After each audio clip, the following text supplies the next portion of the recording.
is lesson 6-3, similar figures and scale drawings. Similar figures are figures that have the same shape, but not necessarily the same size.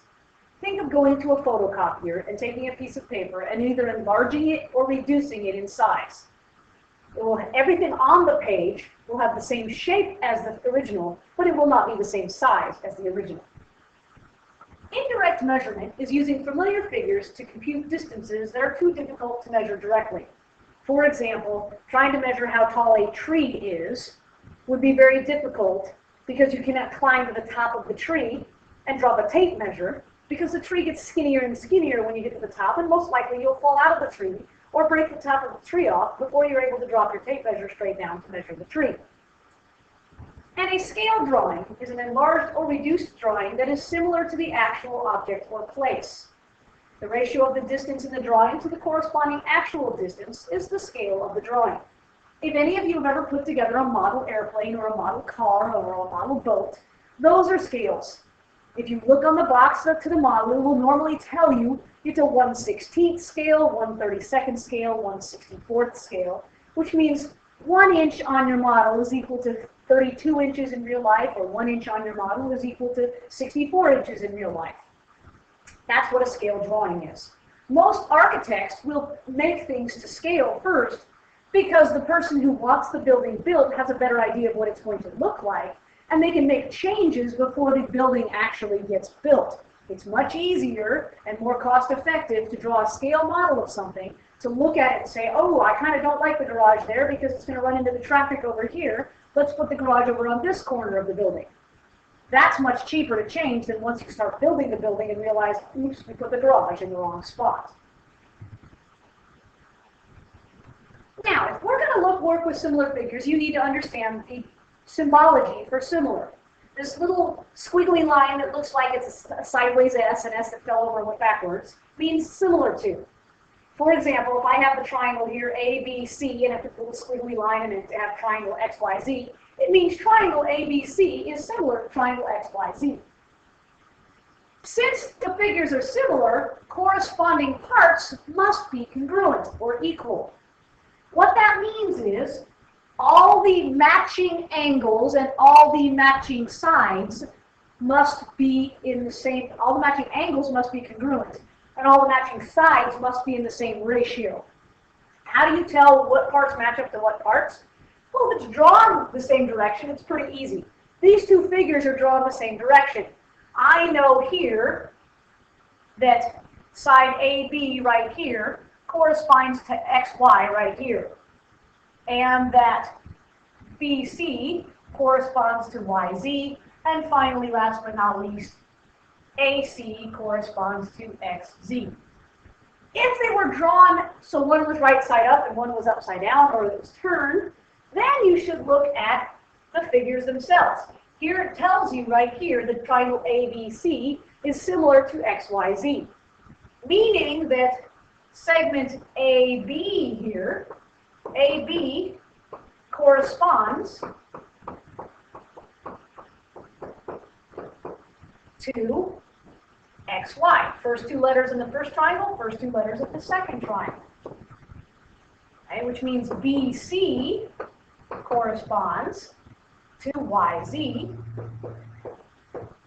And last but not least, AC corresponds to XZ. Those are the corresponding sides. We also have corresponding angles. Corresponding angles must be congruent, and like I said, corresponding sides must be in the same proportion or ratio. So if I look at the angles, I have a 37-degree angle here and a 37-degree angle here, which means angle A corresponds to angle X. And we could get that from the picture itself. Here's angle A, it corresponds to angle X. Angle B corresponds to angle Y, and angle C corresponds to angle Z. And this little symbol here stands for angle. The little line segment above my figure stands for side. It stands for a segment. It stands for a line segment. Okay, if we look at these two figures, one of the things we should pay attention to, if AB corresponds to XY, the ratio of AB to XY should be the same ratio all the way through. Okay?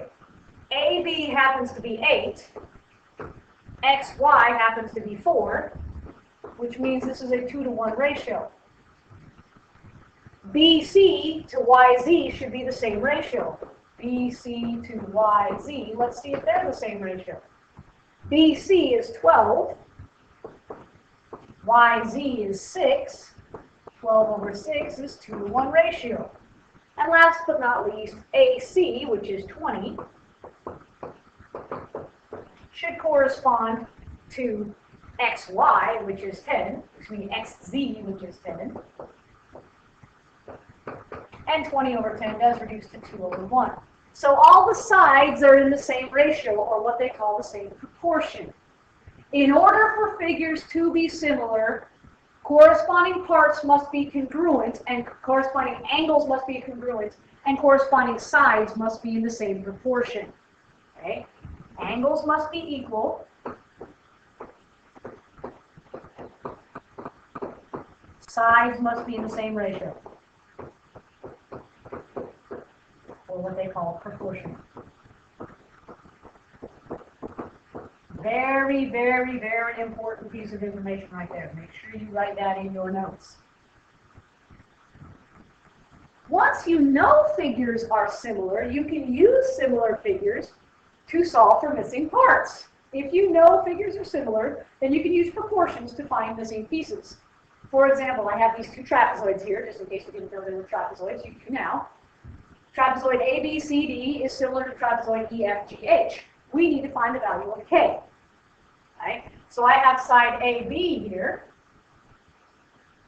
AB, which corresponds to EF, which is right here. So if I was to write that, AB, which is 6, corresponds to EF, which is K. I'm going from the big trapezoid to the small trapezoid. I must stay big to small. I started big to small, I need to stay big to small. If I look at the only other sides I'm given side DE, whoops, the E fell off there. Let's put that back on there. Little old E fell off. Okay. AB, oops, that's C. That means that's point C, not point E. A, B, C, D, and E, F, G, H. Right? So side DC is 6. That's the big one. And that corresponds to side GH, which is 2. I now have my proportions set up, and now all I have to do is solve for K. So I have cross multiplying. I have 6 times K equals 2 times 6. So 6K equals 12. Divide by 6, K equals 2. There's no label, so I'll just leave it as K equals 2. If there was a label like centimeters or meters, I need to make sure I wrote that down.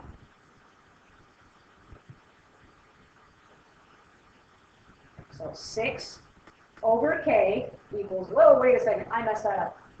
Stop, stop, stop, stop, go back, go back, go back. I really messed that up, I'm sorry. Let's go back to that. 6 over K equals 3 over 2. I don't know where I got my 6 from the second time. 6 over K equals 3 over 2. So if you cross multiply, you'll get 3K equals 12. Divide by 3, K actually equals 4. As you can clearly see, teachers still make mistakes too. Luckily I looked at it and realized that didn't make much sense, did it? So it should be small, or big to small equals big to small. I went big to small equals big to small. Once I set that up, cross multiply, you have your instant answer. Now, let's look at something with indirect measurement. A flagpole casts a shadow 5 feet long. At the same time, a yardstick casts a shadow 1.5 feet long. How tall is the flagpole? Well, hopefully, your flagpole is perpendicular to the ground. So we'll make a 90-degree angle here. And you can make a little triangle with the top of the flagpole to the ground. We can do the same thing With our yardstick, if we put a yardstick straight up and down against the ground, it should make a 90-degree angle with the ground. And then, therefore, we should have similar triangles. A bigger triangle to a smaller triangle. Here's my flagpole. My sun is over here. Okay, casting this lovely shadow down here. This is my shadow. This is my shadow over here. So now we just need to fill in the missing parts. A flagpole casts a 5-foot shadow, so this would be 5 feet right here. At the same time, a yardstick casts a 1.5-foot shadow, 1.5-foot shadow. And you might go, there's not enough information to figure out how tall the flagpole is. Well, we don't know how tall the flagpole is, but we do know how many feet are in a yard. Hopefully you remember there are 3 feet in a yard, so my yardstick has got to be 3 feet tall. If I compare flagpole to yardstick, I should be able to set up my proportion.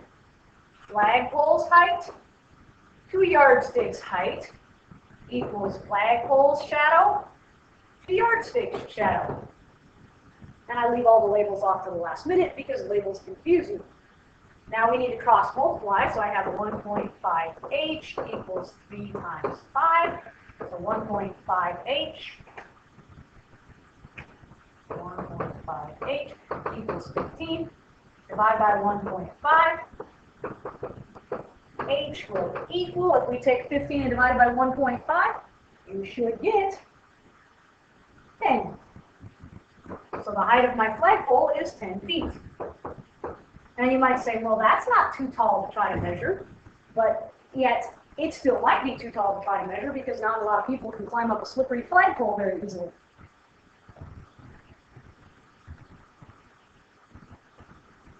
Let's look at another example.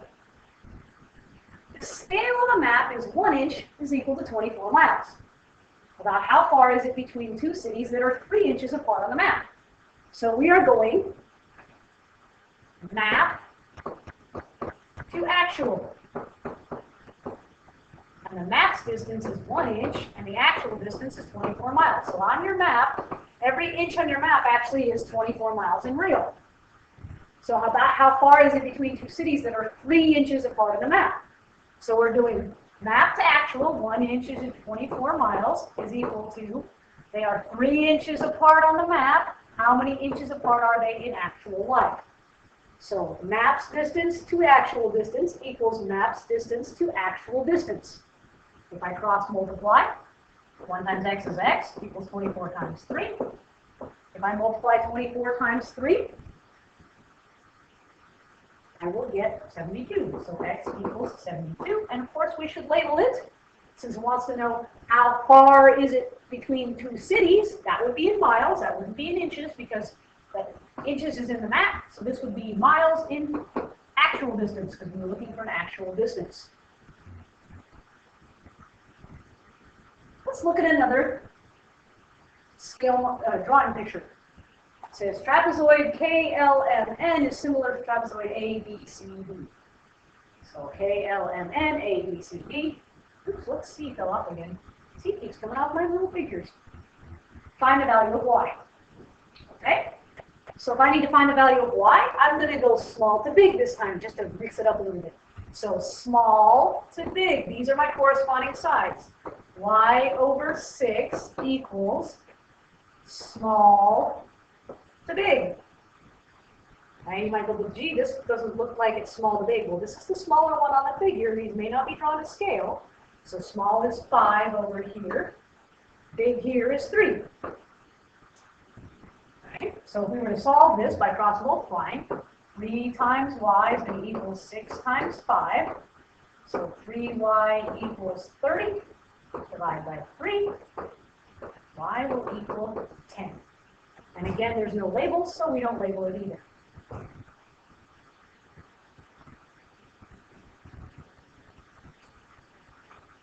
Our last figure, our last question, I should say. I think it's my last question. It might not be my last question. No, it's not. It's my second to last question. A building 70 feet high casts a 150-foot shadow. A nearby flagpole casts a 60-foot shadow. Draw a diagram and use similar triangles to find the height of the flagpole. Okay, so I have a building. I'm terrible at drawing, so laugh all you want. There's my lovely building. Okay, here's my building, 70 feet tall. casts a 150-foot shadow. That's the abbreviation for foot. The apostrophe is the abbreviation for foot. The quotation mark is the abbreviation for inches. Here's my lovely triangle. It's not perfect, but it looks okay. Then I have a flagpole. And it casts, says a flagpole casts a 60-foot shadow. So there's 60 feet here. I need to find the height of my flagpole. So there's my similar drawings. So I need to set it up. I'm either going to compare building to flagpole equals shadow of building to shadow of flagpole, or I can go flagpole to building. I'm going to go building to flagpole. So I'm going to say the height of the building over the height of my flagpole equals the shadow of my building over the shadow of my flagpole. I went building to flagpole equals building to flagpole. You could go flagpole to building, but you can't go building to flagpole equals flagpole over building. If you start with the building on the left-hand side of the fraction, you must continue with the building at the right-hand side of the fraction. If I cross multiply, 150h equals 70 times 60. So 150h, 6 times 7 is 42. Add the 2 zeros, and you're going to get 4,200. Shouldn't even need a calculator for that. Divide by 150. H equals, if I take 4,200 divided by 150, I get 28. So the height of the flagpole is 28 feet.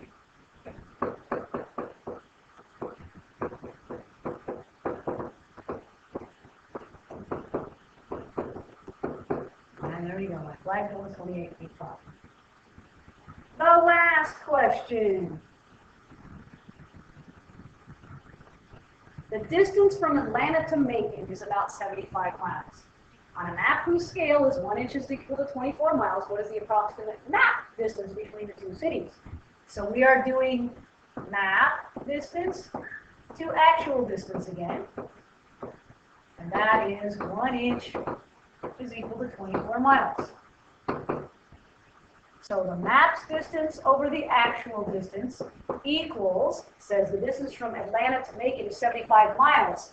Miles would be actual distance, so it's going to be on the bottom.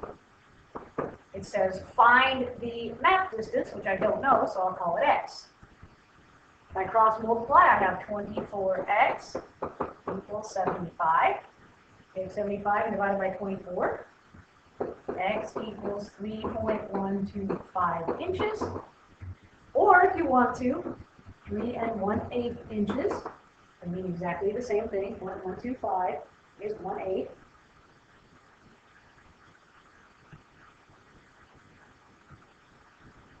So my distance on my map is 3.125 inches or 3 1/8 inches. Setting up problems that are similar or scale drawings just means setting up proportions. As you can clearly see, proportions are so very, very helpful in being able to solve many different types of mathematical problems.